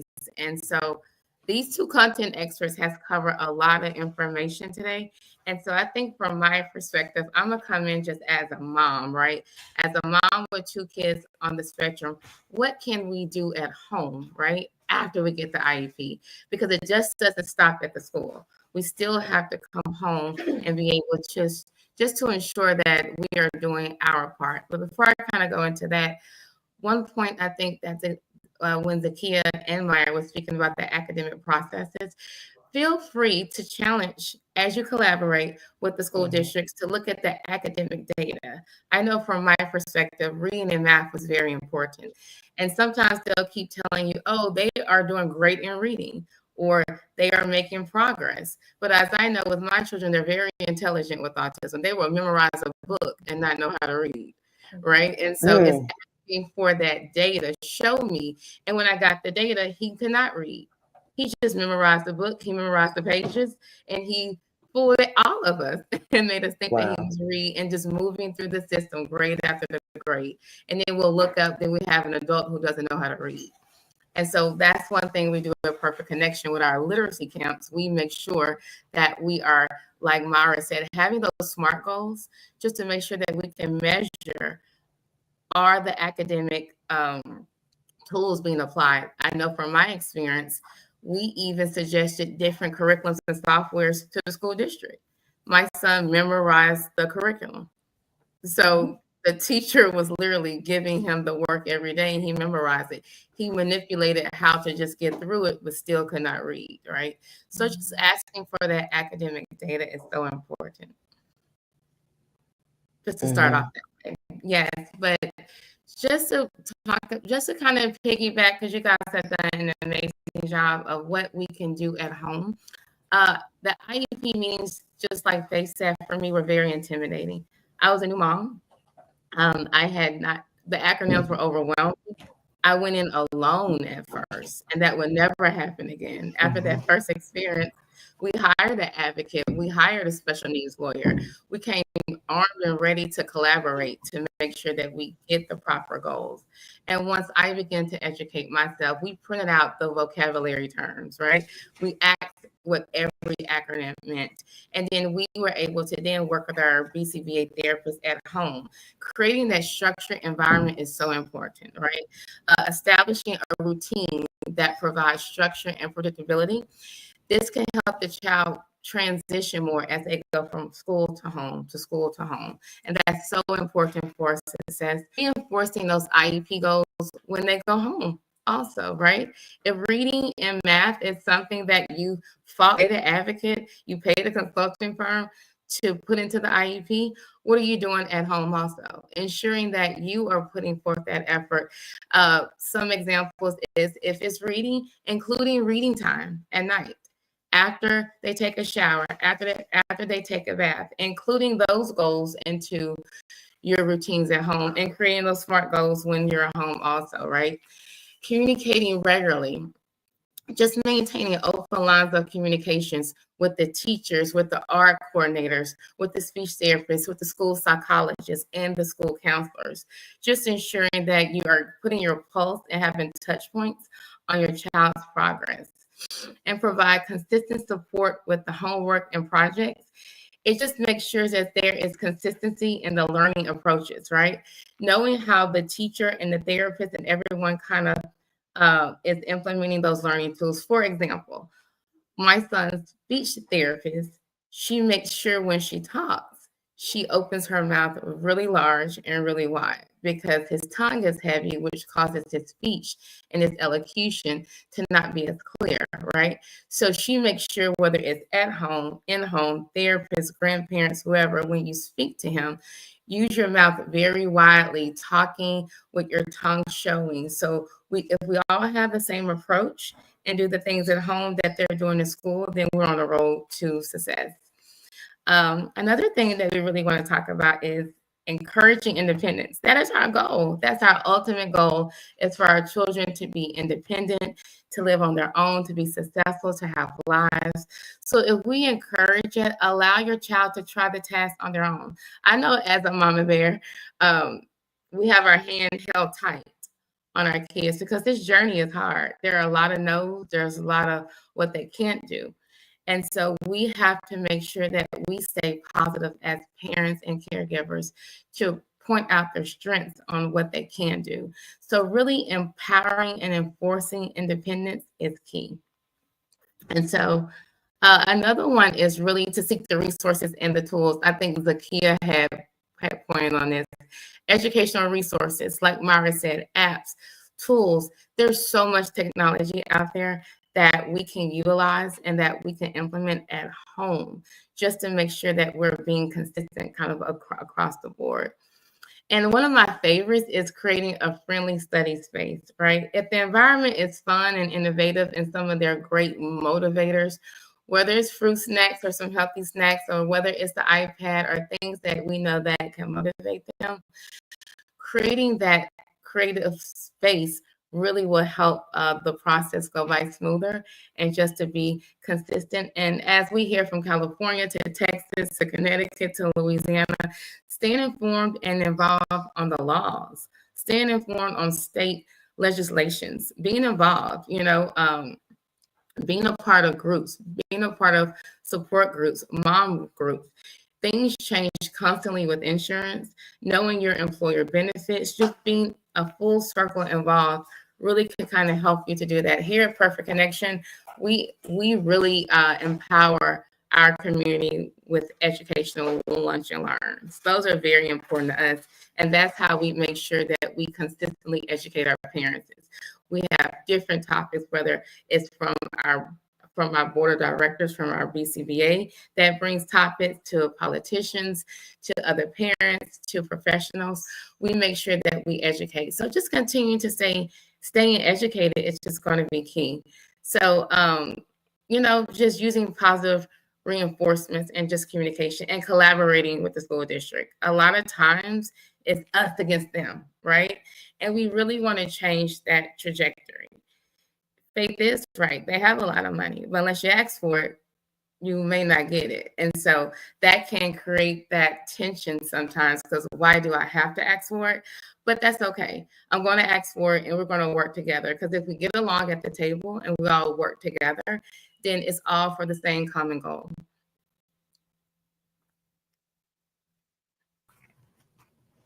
Yeah, Thank you, Ryder. You brought up an amazing point as far as the in-home support, and something that I think is worth noting. You can ask for multiple people to come to your IEP. So if you guys have in-home ABA, your in-home BCBA, tell them to come too. If you have an advocate, tell them to come too. Because at the end of the day, just like she said, we want collaboration. Intimidate them too, child. Well, that's true.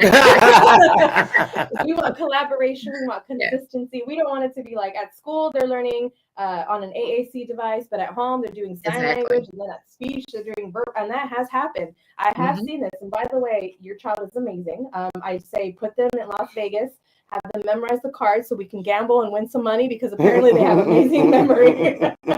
but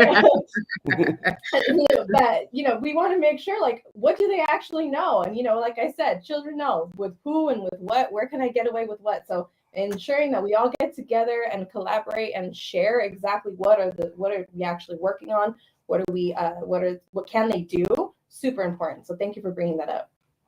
That's true. And I that, and just making sure, I remember after my first IEP, because I have 2 kids with autism, so I got it right the second time, right? But making sure that, I remember just some of the cons that came out of my first one. It was lack of preparation. I had no clue about the acronyms. I had no clue. There was no control on my end. And that second time I went in with full control with the team. So Faith is right. Intimidate them back, right? Come in with your army and making sure that this child is loved, and you're going to know this child. You're going to remember this child, because this child has a team behind them. So we're going to get it right. So, and to kind of jump in, I that's what I meant by that. You get what I mean, Liza. I don't mean like, oh, F y'all, but it's like, they're not expecting you to have, your homies. You know what I'm saying? It's okay. And Faith is so right, because my first IEP, it was just me and 10 of them.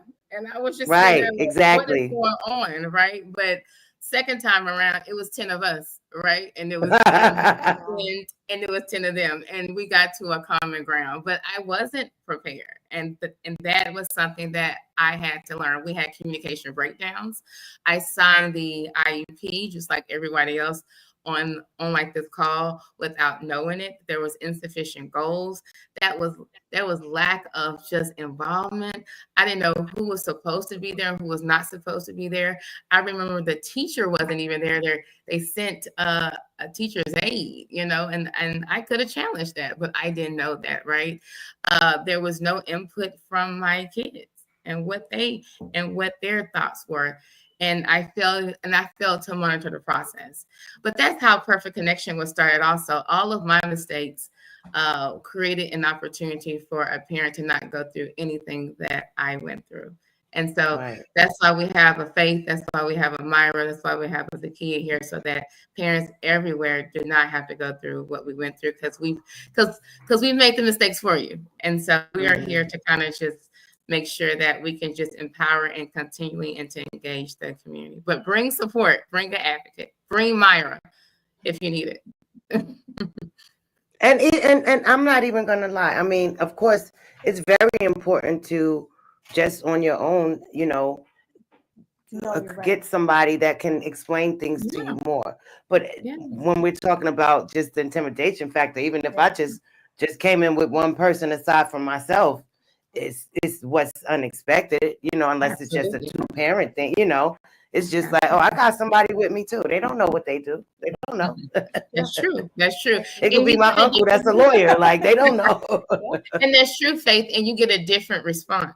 I've seen a different approach when you come in with content experts and professionals, and that's okay. Because if that's the support that you need, be confident in that and just do what you do for your child. And that is the goal at the end of the day. All of this is just to ensure independence and just to ensure that we can get the best tools and resources for our children. Yeah. Thank you, Liza. We have some questions for you. Okay. I don't know who or where this is from, but the question is, what is the first thing I should do if I don't agree with the IEP or placement? How should I document my grievance?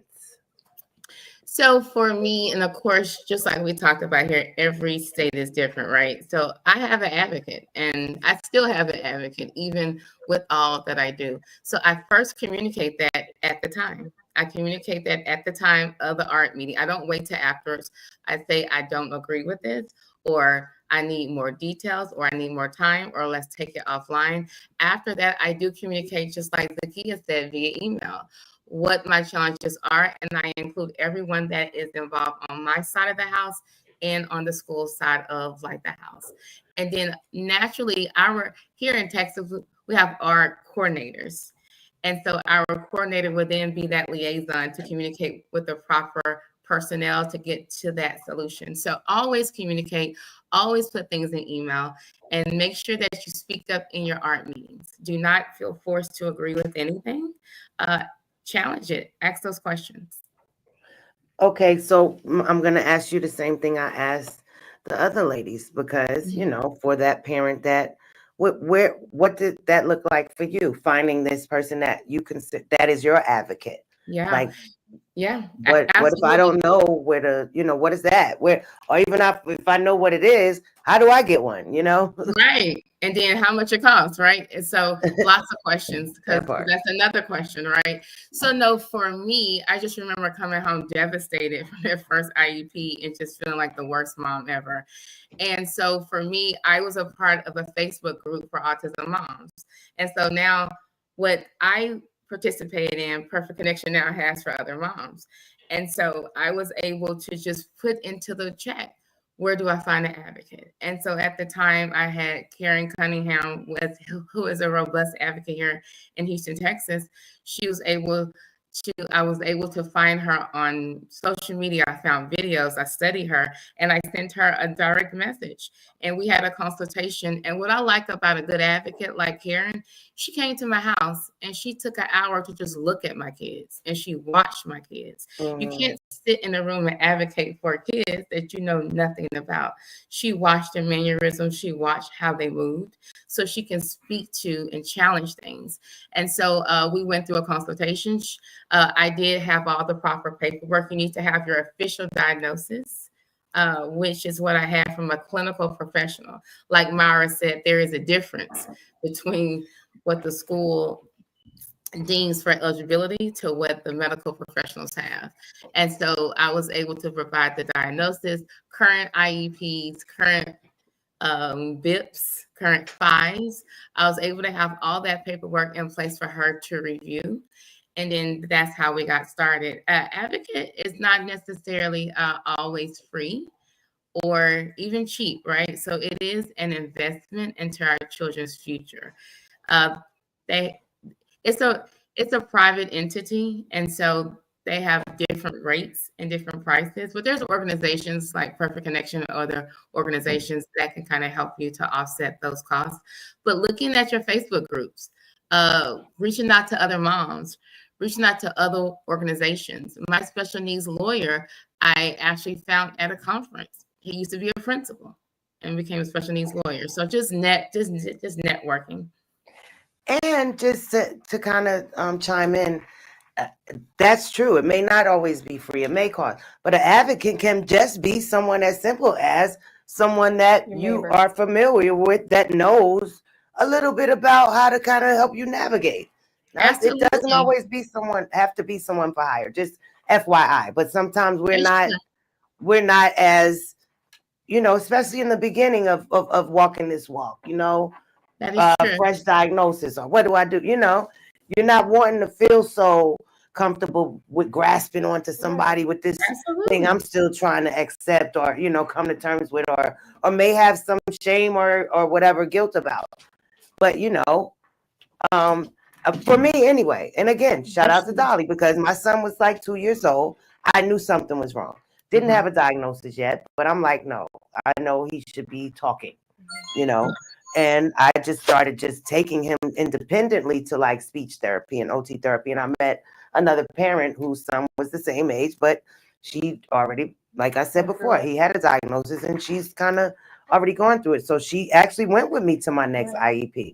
And it wasn't, I didn't hire her. She just was like, no, let me help you. Let me help you understand this. You know what I mean?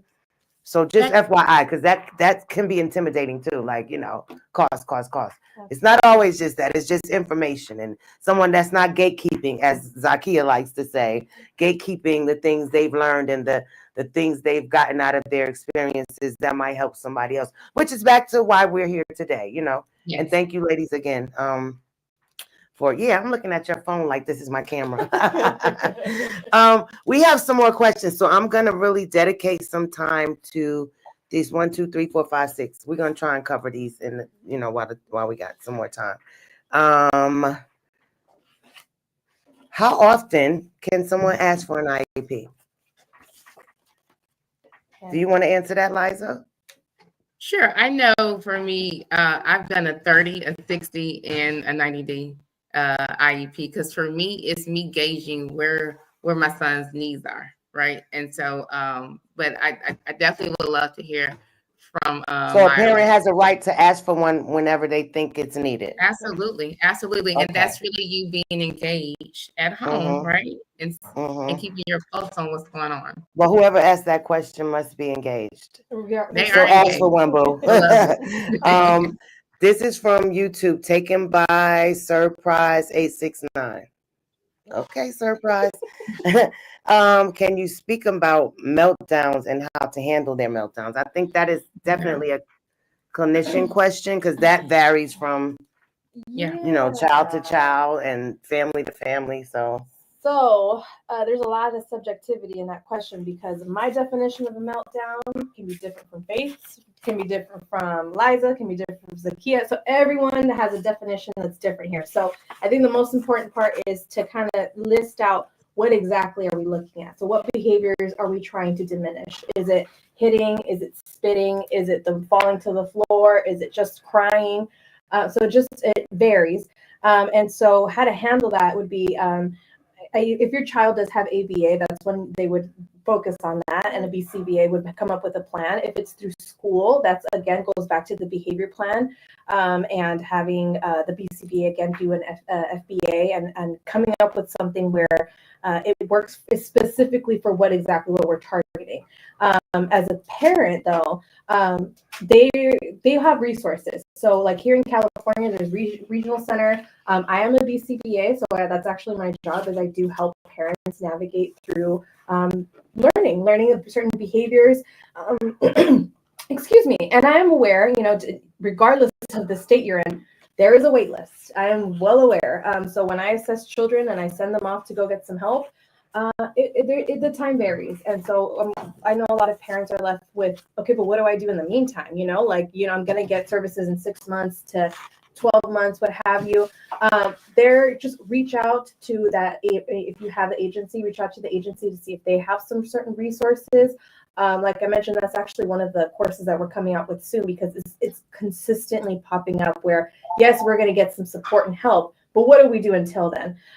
So I think from a parent perspective, though, just give yourself a lot of grace. Know when you need help. Know when you actually need a break. Because dealing with behaviors is hard. It's very hard. It's taxing. It's mentally hard.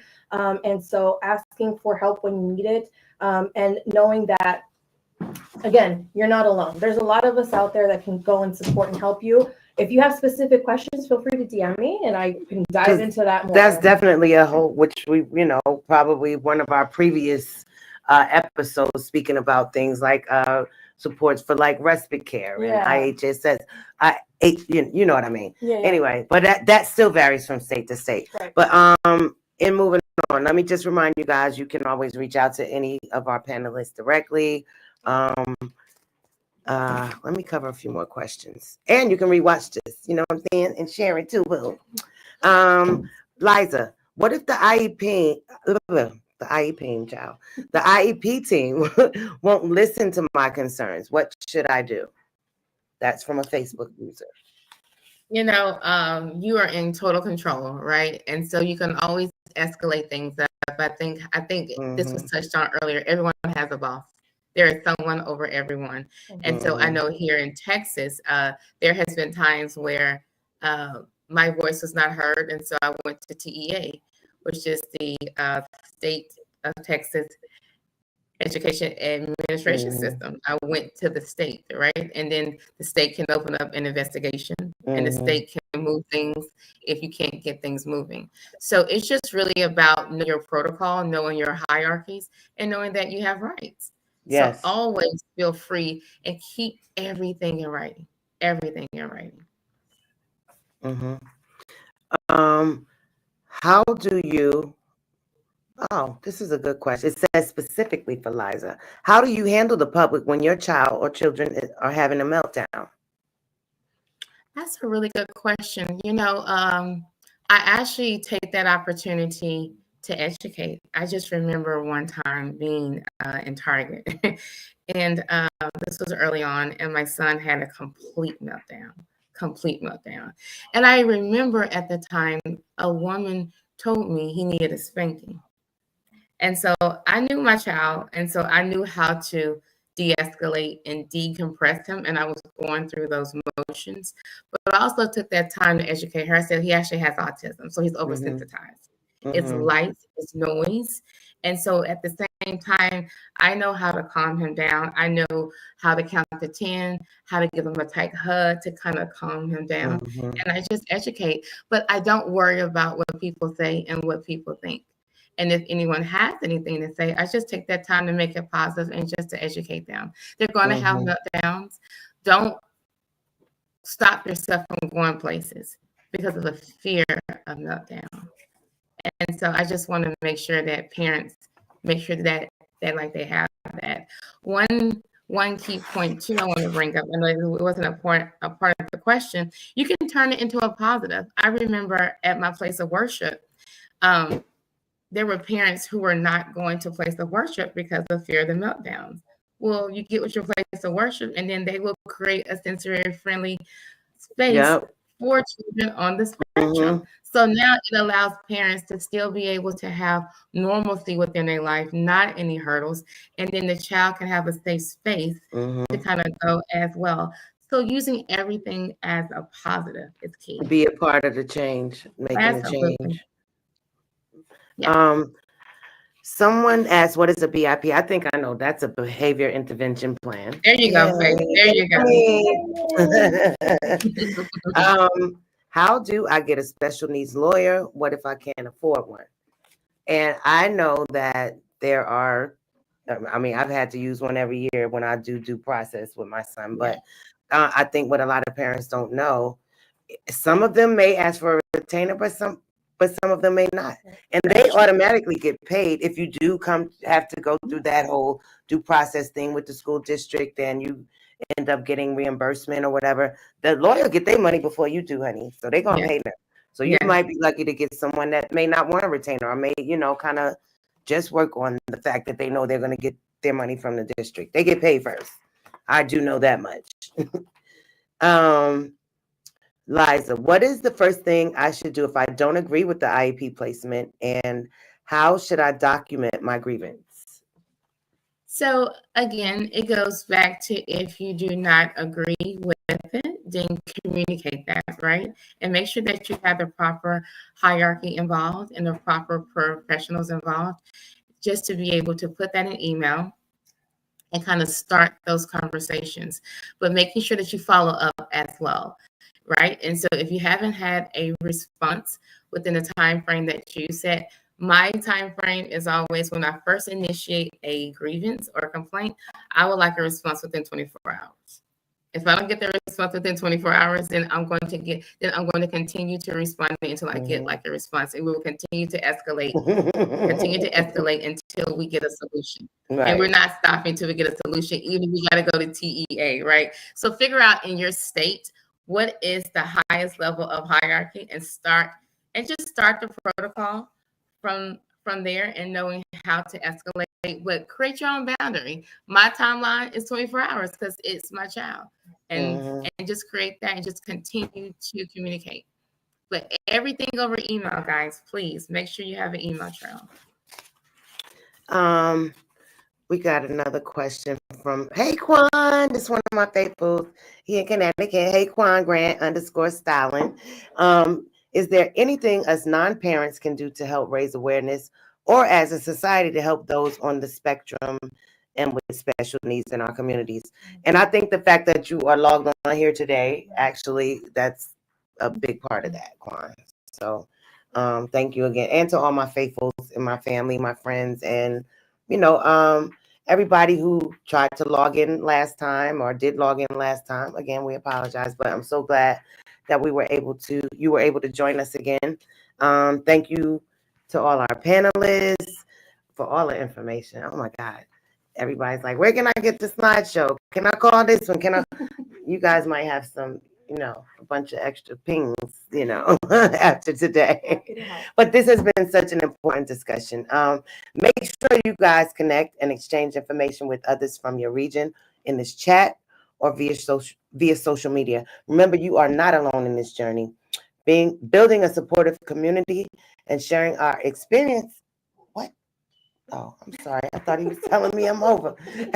And sharing our experiences can make a significant difference in the lives of others. As we move forward, let's continue to advocate for inclusion, understanding, and the unique needs of everyone with different abilities. A heartfelt thank you to Myra, Zakia, and Liza for their contributions. To Loyal and First Class Films, Lark Adams, Dolly Peterson, Sherry Alvarez, Jayla Sims, Siobhan Anderson, Amber Rennick, Eric Moreno, Joanne Morris, Mario Monge and Advanced Cleaning Solutions, Big D and Off the Hook Seafood, the board members of Ryder's Room Foundation, Malika and Associates, and to all of you guys. Together, we can create a brighter future. Let's keep the conversation going, y'all. And we're going to be back with more episodes. I promise. I got to get my life together. You know what I'm saying? My schedule is crazy. I just got time to drop my son off, pick him up, and brush my teeth and wash up in between, But this is a special day because we are all here. And before we go, I'd like to reintroduce our musical guest, because last time, we had glitches and you guys couldn't see him, but he was here to share some inspiration.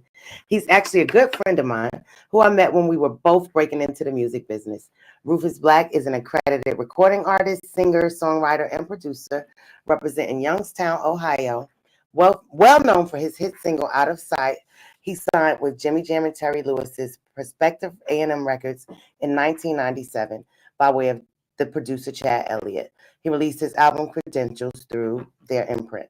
He's written, produced, and arranged songs for a number of artists, including yours truly, Destiny's Child, Angie Stone, Bow Wow, Omarion, Janae Aiko, Mila J, Marcus Houston, Salt and Pepper, Queen Latifah, Olivia, Tashina Arnold, Elder Barge, and B2K. Rufus recently debuted his new gospel single, Jesus, featuring Bink.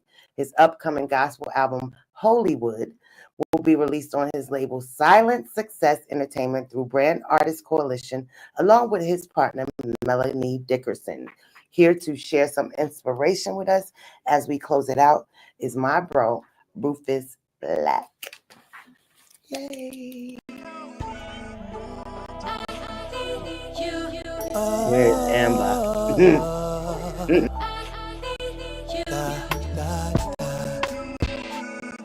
Lord, I just want to say thank you for never leaving me nor forsaking me. I owe it all to you. I thought that I wasn't good enough, but you saw something inside of me. I felt too good for the church, but too church for the streets. So I would drown myself in gas and Hennessy. I was lit every day, but that was crazy. I never heard everything that was saying. I be feeling like my soul was vacant, but you said I would never be forsaken. Holding my cross, crying and shaking, waking up every morning, heart aching. I know I needed you, and just you, Jesus. I need Jesus. Oh, Jesus. I need you every day, Jesus. My Lord, Jesus. My God, Jesus. I need you. I lost my courage when times got tough, but the spirit of Job was inside of me. I had to serve you wholeheartedly, or I would die by the hands of the enemy. I was lit every day, but that was crazy. I was that was saying all the time. Like my soul was fake. So lost. You said hallucinating. I knew all I needed was you, just you. I need just you. You knew me from the womb, my refuge. Yes, Lord. Yeah. Big. More grace, Lord. That's my heart's prayer with my face to the floor. Humility is how I seek your face, Lord. Can I do it on my own? I say no way, Lord.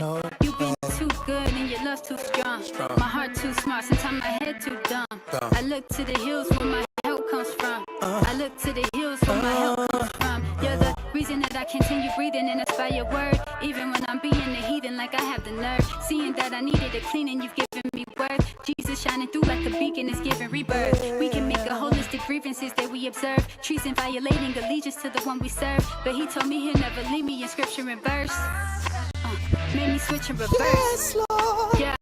Then he lifted the curse. When I didn't deserve. You. I do every day. Jesus. Da, da, da, da, da, da, da, da. I need you. I need you.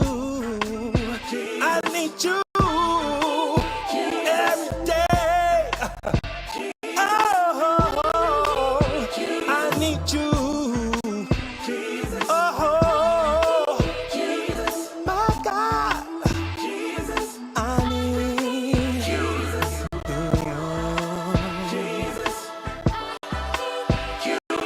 I need you. I need you. Oh,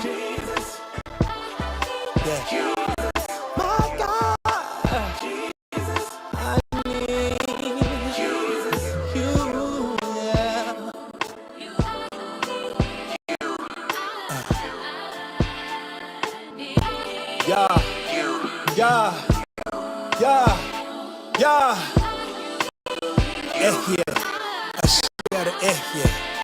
The great I am. I need you.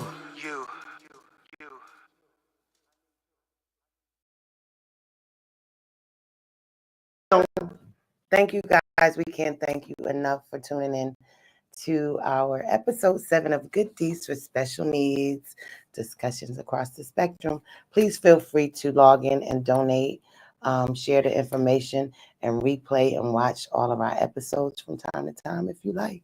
Thank you and God bless.